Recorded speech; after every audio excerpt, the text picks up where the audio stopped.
ဆေးကြောက်သုံးရင်ဘာလို့ဟိုက်တာလဲကျွန်တော်ဦးနောက်ထဲမှာတကယ်ပဲဘာတွေဖြစ်ကုန်တာလဲလူတော်တော်များများကဆေးကြောက်သုံးဆေးကြောက်ကိုအပတ်မြေကိုသုံးကြပေမဲ့သူ့ရဲ့နောက်ွယ်မှာကတိတ်ပဲစိတ်ဝင်စားကောင်းတဲ့တိတ်ပဲပညာရည်ရှိပါတယ်ဒီနေ့မှာတော့ဆေးကြောက်ကအုံနောက်ကိုဘယ်လိုထိချုပ်သွားလဲဆိုတော့ကျွန်တော်တို့လူလေးလာကြည့်ရအောင်ဆေးကြောက်ထဲမှာအဓိကပေါင်းတဲ့ပစ္စည်းနှစ်ခုရှိပါတယ်အဲ့ဒါကတော့ THC နဲ့ CBD ပါTHC ကတော့လူတွေကိုစိတ်သက်ကြွစေတယ်ပျော်စေတယ်တနည်းအားဖြင့်အိုက်စေတဲ့အဓိကတရားခံပါ CBD ကတော့စိတ်ကိုတည်ငြိမ်စေပြီးနာကျင်မှုတွေကိုသက်သာစေတယ်ဒါပေမဲ့သူက THC လိုမျိုးဟိုက်စေတဲ့ခံစားချက်ကိုတော့မပေးပါဘူးအာယုံကြောတွေကိုထိရုပ်တဲ့စနစ်တစ်ခုရှိပါတယ်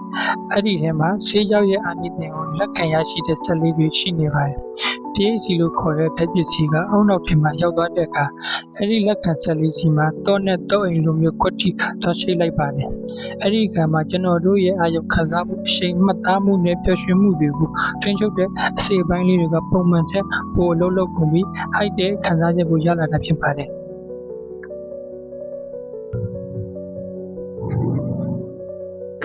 ဒါကြောင့်လည်းဆေးကြောက်သုံးဆွဲထားရင်အရှိန်တွေနေ့တလို့ခံစားရတာဘိုက်တွေအရန်စာလာတာနဲ့ပတ်ဝန်းကျင်ကအရာတွေကိုပိုပြီးထူးခြားတယ်လို့မြင်နေရတာတွေဖြစ်လာတာပါ